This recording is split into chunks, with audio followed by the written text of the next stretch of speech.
Very good morning student. Today we are going to see question number 8 from the exercise 8.3.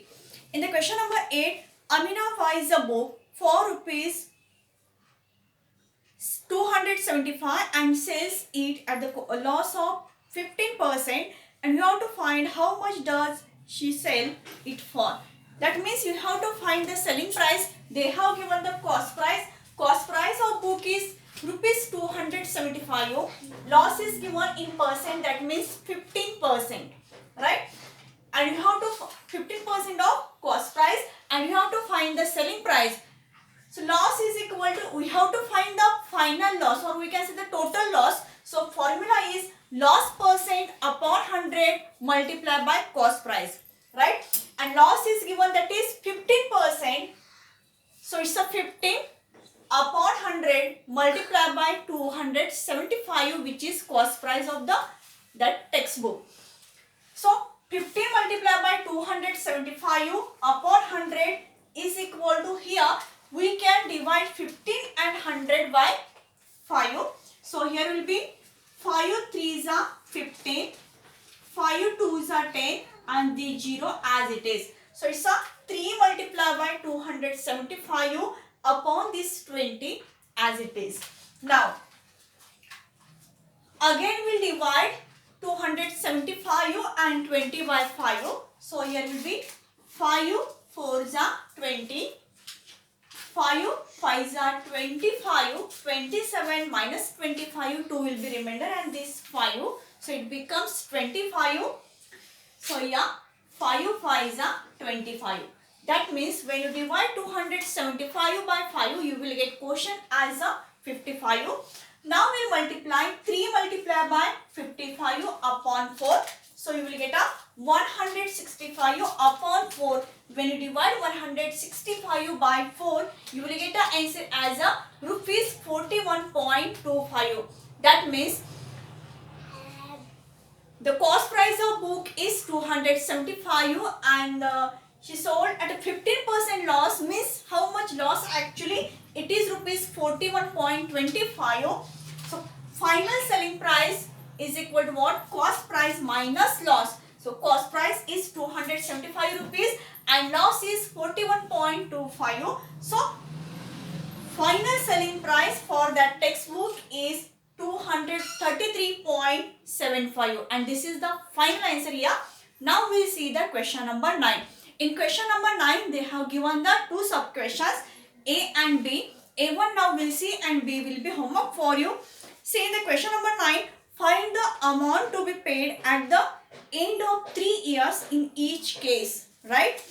Means here principal amount is given and they took the rate of interest also given, that is 12%. Principal amount is 1200. Rate of interest is 12% per annum. PA means what? Per annum. And time duration is given 3 years. And what we have to find here? After 3 years or at the end of 3 years, how much amount, means including principal amount plus interest, how much amount they have to return to the bank. So first here we have to need to find simple interest, and as you know the formula to find the simple interest is equal to P multiplied by R into T upon 10. P means what here? Principal amount, means being amount which has been took from the bank. R means what? Rate of interest per annum.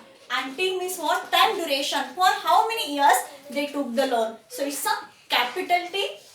1200 is a principal amount multiplied by rate of interest, that is 12, multiplied by time duration, it is given 3 years upon 100. Now we can cut the zeros here. So what will remain here? 12 multiplied by 12 multiplied by 3 divided by 1. So you will get an answer as of 432. Means what? 432 rupees is the interest. And what is the principal amount here? That is 1200. That means how much amount we that person have to return back to the bank. That is principal amount, it is 1200 and interest is 432 rupees for 3 years. So amount is equal to principal plus interest, and it is 1200 plus 432 rupees, means it is equal to 1632 rupees. That means at the end of 3 years, that person have to return 1632 rupees back to the bank. And this is the final answer. In the same way, you have to solve question number 9b also. So B will be homework for you. Now we'll see the next question. That is question number 10. Now we'll see the question number 10. In question number 10, what rate gives rupees 280 as interest on a sum of rupees 56,000 in 2 years? That means here, interest is given, that is rupees 280. Here, interest is 280 rupees. Principal amount is 56,000 rupees. And time duration is also given, that is 2 years. And what we have to find here? We have to find rate of interest. Rate of interest which we don't know. That we have to find. Okay. Yes. So as you know, the formula to calculate simple interest is equal to P into R into T upon 100. So put the values. Interest amount we know, that is 280 rupees. Principal amount also we know, that is 56,000. We don't know the rate of interest. Means capital R multiplied by time duration, that is 2 years upon 100. Now what we have to find here? Rate of interest. So what we'll do, this 100 will go this side. So it's a rupees 280 multiplied by this 100. Yes. Upon this 56,000 multiplied by 2. Now we will reduce it. We will cut number of zeros. So from here, see, 1 from here, 1. Yes. So what remains here? 28 multiplied by 1 will be 28. And this 56 multiplied by 2. Now again we will reduce for, again we will divide 28 and 56. Yes, everyone knows 28 ones are 28, 28 twos are 56. So what remains here? 1 upon 2 multiplied by 2 will be 4. Now we have to divide 1 divided by 4. So the number we will get, that will be the rate of interest. How we can divide 1 by 4? See here, this is the rough work. So we can't divide 1 by 4. So it's not possible. So we'll put here 0. And in quotient also we'll put 0. 1 minus 0 will be 1. Now we'll put a decimal point and we'll add 1 0. We'll bring this 0. Now what becomes, which number becomes here? That is 10. So it's a 4 2s are 8.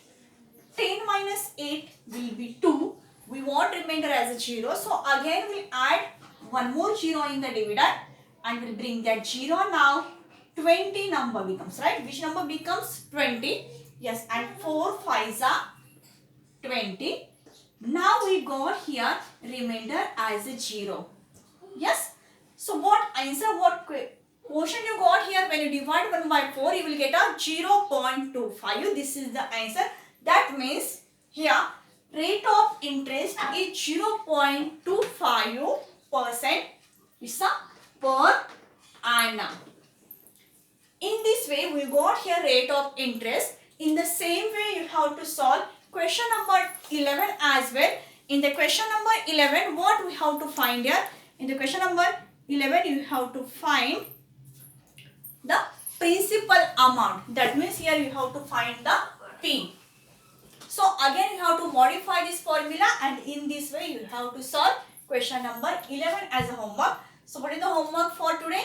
Question number 9 B sum, and question number 11 here I will write, and question number 11 also homework for you. So today we'll stop here. Thank you and have a nice day. In this way today we have completed our lesson number 8.